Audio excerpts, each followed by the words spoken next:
வணக்கம் நேயர்களே. 1975 அவன்தான் மனிதன் அப்படின்னு ஒரு படம் வெளியாகுது. இயக்குனர் ஏசி திருலோகச்சந்தருடைய இயக்கத்தில் சிவாஜி கணேசன், ஜெயலலிதா, முத்துராமன் இவர்களுடைய நடிப்பில் அந்த படம் வெளியே வந்தது. இந்த படத்திற்கான பாடல்கள் கண்ணதாசன் எழுத, மெல்லிசை மன்னர் MS விஸ்வநாதன் இசையில் இந்த பாடல்கள் வந்தது. இந்த பாடல்கள் எல்லாமே மிகப்பெரிய ஹிட்டு. அதில் குறிப்பாக சொல்ல போனோம் அப்படின்னா, ஆட்டுவித்தால் ஆறு ஒருவர் ஆடாதாரே கண்ணாங்கிறது நம்ம எல்லாரும் கேட்டிருப்போம். அது மிகப்பெரிய ஹிட்டு. இந்த பாடல் உருவான நேரத்தில் நடந்த ஒரு விஷயத்தை தான் நம்ம இன்னைக்கு பார்க்க போகிறோம். பொதுவாக கவியரசு கண்ணதாசனை பற்றி சொல்கிறப்ப சொல்லுவாங்க, அவருடைய அந்த பாடல் எழுதும் வேகம் இருக்கு இல்லையா, அது ஒரு சிச்சுவேஷனை சொன்ன உடனேயே அவருக்கு கடகடகடன் அவர் வாயாலேயே சொல்லிடுவாராம். அவர் எழுத மாட்டாரு, அவர் சொல்லுவார். அவருடைய உதவியாளர்களாக இருந்த ராமகண்ணப்பன், அப்படி இல்லாட்டி பஞ்சு அருணாச்சலம், இவர்கள் தான் அந்த பாடல்களை எழுதுவாங்களாம்.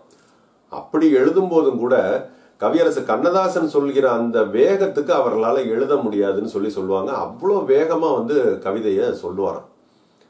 அந்த மாதிரி கவிதை சொல்வதற்கு அவர் என்னைக்குமே சிரமப்பட்டதில்லைன்னு சொல்லுவாங்க. சிச்சுவேஷனை சொன்னா உடனே பாடல் ரெடி ஆயிடும். அது எத்தனை பாடலா இருந்தாலும் ரெடி ஆயிடும் அப்படின்னு சொல்லுவாங்க. இந்த பாடல் பதிவு செய்யறப்போ ஒரு சில சிரமங்களை அவர் சந்திக்க வேண்டியிருந்தது. அது என்ன அப்படின்னா, பாடலுடைய பல்லவி சரியா அமையல. பாடலுக்கான சிச்சுவேஷனை டைரக்டர் ஏசி திருலோகச்சந்தர் சொல்றாரு. என்ன சிச்சுவேஷன் அப்படின்னா, ஒரு மிகப்பெரிய செல்வந்தன், அந்த படத்தினுடைய கதாநாயகன் சிவாஜி கணேசன், அவர் ஒரு மிகப்பெரிய செல்வந்தர், ஒரு ஜமீன்தார்னு வச்சுக்கோங்க. அவர் அவருடைய குணம் என்ன அப்படின்னா, எல்லாத்துக்கும் கொடுத்து உதவுற குணம், ஒரு வள்ளல் தன்மை கொண்ட ஒரு குணம். அதனால நேர்மையா இருக்கிறாரு. அவர் ஒரு யதார்த்தவாதியாக இருக்கிறாரு. யாரையும் நம்பக்கூடிய, எளிதில் நம்பக்கூடிய ஒரு நபரா இருக்கிறாரு. அந்த மாதிரி நம்பி தன்னுடைய எல்லா செல்வங்களையும் இழந்துடுறாரு. கூட இருந்த நண்பனும் ஏமாத்திடுறான், காதல்ல தோல்வி அடைஞ்சாரு. எல்லாமே அவருக்கு அந்த மாதிரி வருது. தன்னுடைய செல்வங்களை எல்லாத்தையும் இழந்து வறுமையான சூழ்நிலைக்கு அவர் வந்துடுறாரு. அந்த மாதிரியான ஒரு சூழ்நிலையில அந்த செல்வங்கள் குறைந்து கொண்டே இருந்த நேரத்துல, கடைசியா ஒரு நேரத்துல அவருடைய வீட்டுல ஒரு கிருஷ்ண ஜெயந்தி நாள்ல ஒரு விழா நடக்குது. அந்த விழால ஒரு சின்ன குழந்தை கிருஷ்ணரோட வேடம் போட்டு ஒரு பாட்டு பாடுது. அந்த குழந்தை தன்னோட கையில ஒரு பொம்மையை வச்சுட்டு பாட்டு பாடுது. அந்த பொம்மை அசைந்தாடக்கூடிய தலையாட்டி பொம்மை மாதிரி, தஞ்சாவூர் தலையாட்டி பொம்மை இருக்கு இல்லையா, அது மாதிரி அசைந்தாடக்கூடிய பொம்மை. அந்த பொம்மையை வச்சுட்டு அந்த குழந்தை பாடுது. அந்த குழந்தையோட சேர்ந்து கதாநாயகன் சிவாஜி கணேசனும் பாடுறாப்லையும் அந்த பாடலின் வழியாக தன்னுடைய வேதனை, தன்னுடைய ஏமாற்றம், தன்னுடைய தியாகம் எல்லாத்தையுமே மற்றவர்களுக்கு தெரியாத வகையில சந்தோஷமாக மாற்றி பாடுவது மாதிரி ஒரு பாடல் இருக்கணும். அதாவது வேதனைகள் எல்லாம் தனக்குள்ள இருக்கணும், ஆனா பாடுறப்ப அது தெரியக்கூடாது, எல்லாருக்கும் சந்தோஷமா தெரியணும் அப்படிங்கிற மாதிரி ஒரு பாடல் வேணும் அப்படின்னு சொல்லி டைரக்டர் ஏசி திருலோகச்சந்தர் கண்ணதாசன் சொல்றாரு. இப்ப கண்ணதாசன் பாடல் எழுத துவங்குறார். அந்த குழந்தையோட கையில அந்த பொம்மை இருக்கு இல்லையா, அதனால இந்த பொம்மையை ஒட்டியே பாடல் வரிகளை அமைக்கலாம்னு சொல்லி முதல்ல ஒரு பல்லவி சொல்றாரு. ஆடும் இந்த பொம்மை, அசையும் இந்த பொம்மை, ஆடினாலும் அசைந்தாலும் தலை நிமிர்வது உண்மை அப்படின்னு சொல்லி ஒரு வரி சொல்றாரு. இந்த வரிகள் MS விஸ்வநாதனுக்கும் ஏசி திருலோகச்சந்தருக்கும் திருப்தி இல்லை. அப்ப அவங்க சொல்றாங்க, இன்னும் கொஞ்சம் ஏதாவது பெட்டரா பண்ணலாமே அப்படின்னு. அடுத்ததாக ஒரு பல்லவி சொல்றாரு கண்ணதாசன். அந்த பாடல் என்ன அப்படின்னா, அவன் ஆடச் சொல்கின்றான், நான் ஆடுகின்றேன் இந்த பொம்மையை போல அப்படின்னு சொல்றாரு. இது ரொம்ப எளிமையா இருக்கிறாப்புல இருக்கு. அதாவது கண்ணதாசன் எழுதின பாடல் மாதிரி தெரியல. அப்போ MS விஸ்வநாதன் சொல்றாரு, அண்ணா தப்பா நினைச்சுக்காதீங்க, கவியரசு கண்ணதாசன் அப்படின்னா ஒரு முத்திரை இருக்கு. இந்த பாடலை கேட்டா இந்த பாடல கண்ணதாசனை தவிர வேற யாருமே பாடி இருக்க முடியாதுன்னு ஒரு முத்திரை இருக்கு இல்லையா, அந்த முத்திரை இந்த வரிகள்ல இல்ல. இது ஏதோ ரொம்ப சாதாரணமா இருக்கு, இன்னும் ஏதாவது கொஞ்சம் பெட்டரா ட்ரை பண்ண முடியுமா அப்படின்னு மூன்றாவதாக ஒரு பாடல் வரி சொல்றாரு. அந்த பாடல் வரி என்ன அப்படின்னா, ஆட்டுவித்தால் ஆறு ஒருவர் ஆடாதாரே அவன் செயலை அனுபவித்து காணாதாரே அப்படின்னு சொல்லி ஒரு வரி சொல்றாரு. இந்த வரி கிட்டத்தட்ட ரெண்டு பேருக்கும் திருப்தி. இசையமைப்பாளர் MS விஸ்வநாதனுக்கும் டைரக்டர் ஏசி திருலோகச்சந்தருக்கும் கிட்டத்தட்ட திருப்தி. ஆனா இன்னும் ஏதோ ஒண்ணு மிஸ் ஆகுது அப்படின்னு அந்த மாதிரி ஏதாவது இந்த வரிகள்ல கொண்டு வர முடியுமா அப்படின்னு சொல்லி கேட்கவும், ஒரு 2 நிமிஷம் அப்படியே கண்ணை மூடிட்டு கவியரசு கண்ணதாசன் மௌனமா இருக்கிறாரு. அதுக்கப்புறம் ஒரு பாட்டு சொல்றாரு. அந்த பாடல் தான் இன்னைக்கு நம்ம எல்லாம் கேட்கிற ஆட்டு வித்தால் ஆறு ஒருவர் ஆடாதாரே கண்ணா, ஆசையனும் தொட்டிலே ஆடாதாரே கண்ணா அப்படிங்கிற பாடல் கடகட கடகடன்னு வருது. பாடல் எழுதிட்டாரு. இப்போ ரெக்கார்டிங் போகுது. 3 முறை பாடல் எழுதி அதெல்லாம் திருப்தி வராம 4வது முறையாக இந்த பாடல் வந்திருக்கு.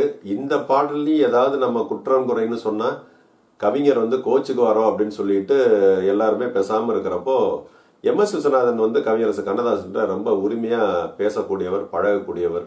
அதனால கண்ணதாசனும் வந்து எம்.எஸ். விஸ்வநாதனை ஒரு தம்பி போல வாடா போடான்னு சொல்லி உரிமையா பேசக்கூடியவருங்கிறனால எம்.எஸ். விஸ்வநாதன் என்ன பண்றாரு, கவியரசிட்ட போய், ஆனா எனக்கு பாடல்லாம் ஓகே, ஆனா இந்த வார்த்தை ஆடாதாரே ஆடாதாரேன்னு வருது இல்ல, இந்த வார்த்தை எனக்கு புதுசா இருக்கு. இந்த வார்த்தை வந்து தமிழ் பாடல்கள்ல நம்ம அவ்வளவா கேட்டதில்லை, சினிமா பாடல்கள்ல.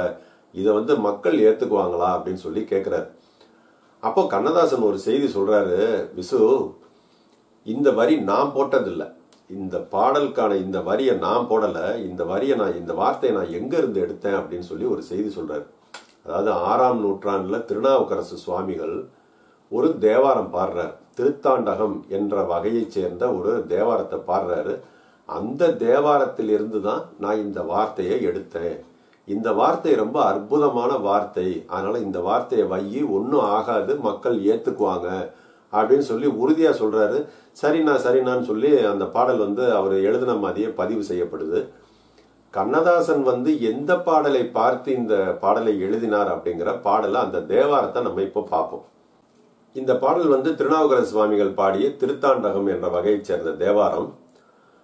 ஆட்டுவித்தாலார் ஒருவர் ஆடாதாரே, அடக்குவித்தாலார் ஒருவர் அடங்காதாரே, ஓட்டுவித்தாலார் ஒருவர் ஓடாதாரே, உருகுவித்தாலார் ஒருவர் உருகாதாரே, பாட்டுவித்தாலார் ஒருவர் பாடாதாரே, பணிவித்தாலார் ஒருவர் பணியாதாரே, காட்டுவித்தாலார் ஒருவர் காணாதாரே, காண்பாரார் கண்ணுதலாய் காட்டா காலே.